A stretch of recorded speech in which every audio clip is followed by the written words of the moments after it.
I'm artist Jenny Floravita and welcome back to my art studio.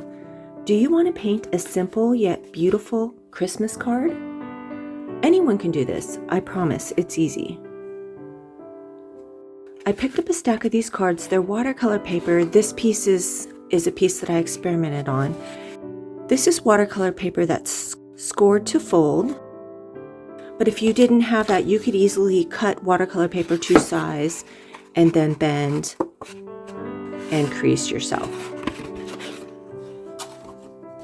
So let's begin. Let's test out some of these colors. The first color I'm going to test out is Perel Scarlet.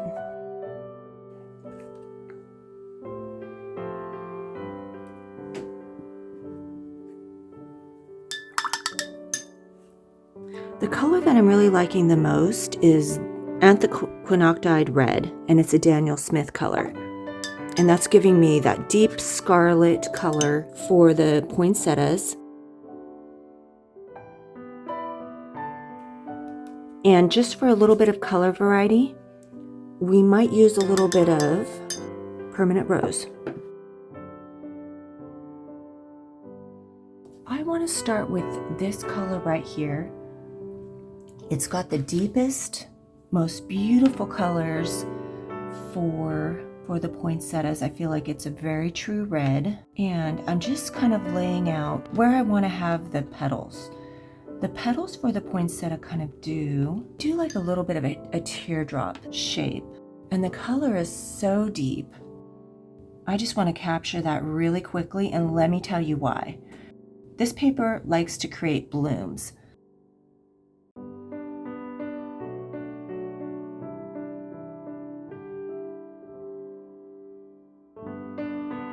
It's not as professional as arches, though it's great for cards. It's not the best quality watercolor paper, but we're still going to work with it.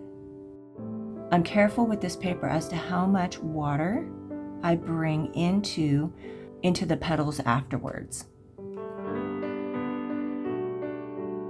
And just looking at poinsettias, I noticed that poinsettias have 5 petals going around and they overlap. So I'm going to plan for 5. Okay, this should be good enough.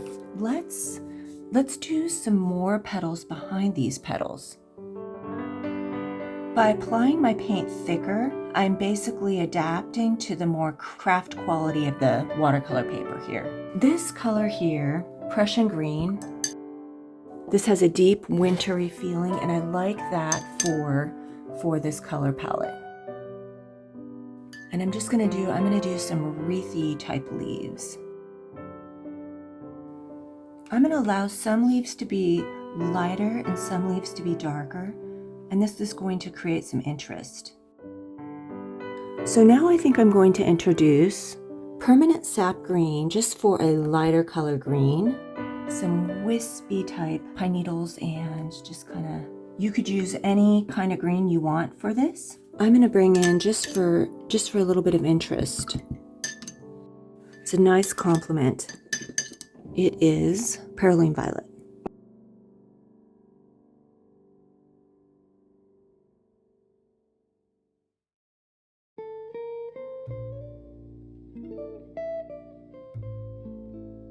Let's add some little berries.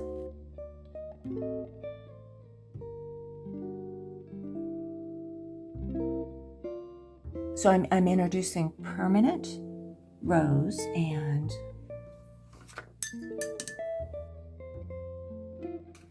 so if you want to add a little bit of detail, you could do this, but it's actually, these leaves are beautiful without it, so you don't even need to do that, to do the extra detail work if you don't want to.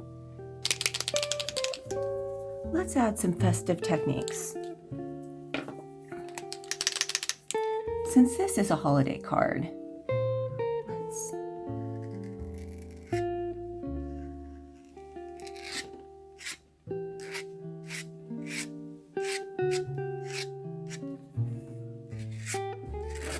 you don't have to do this, but I am going to just see if I like what I get here. And as you're creating your own holiday cards, each one could be different. You can experiment and just try new things. In my opinion, I think that these all turn out really cute. So I'm basically just doing the gesture of the flowers here.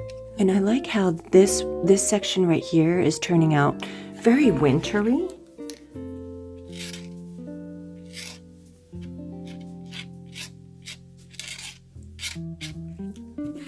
Let's try this. Let's continue.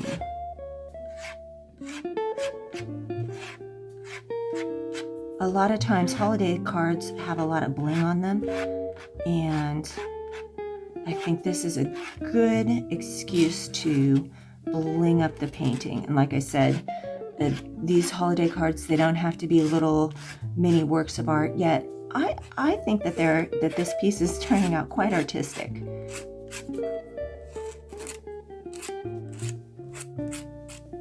For what it is, I think it's adorable. I really am enjoying this. And honestly, if I had realized this was this much fun, I would have started making these earlier. So next year, expect to see a lot of holiday card videos, and maybe even some in my shop. This year had a few too many chandelier projects, but I think this is going to be something that I'm going to do next year and every year. This is actually really fun. Just gives it a nice little design on it.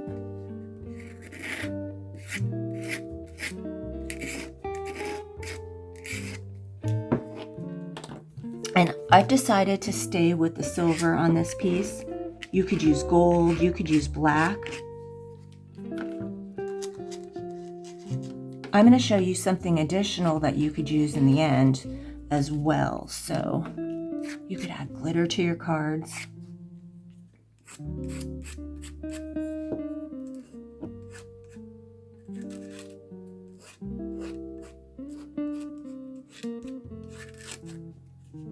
Okay, let's do this last card.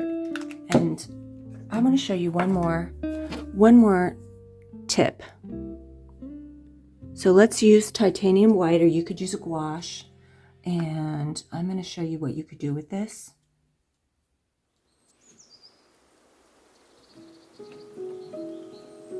And I'm just adding these little white snowy accents wherever I think there needs to be a little bit more interest or excitement.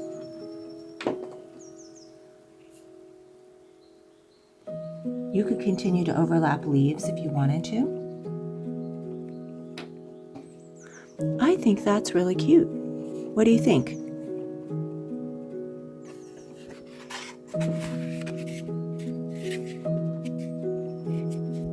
This is the color palette. These are the two pens that I used, and you could easily vary the colors by using Pearl Scarlet. You could do more pinks with the permanent rose. This was my experimental card. I wanted to test the quality of the paper, and that's how I knew that I had to basically use the paints very thickly and very opaquely if I wanted to avoid having a lot of blooms.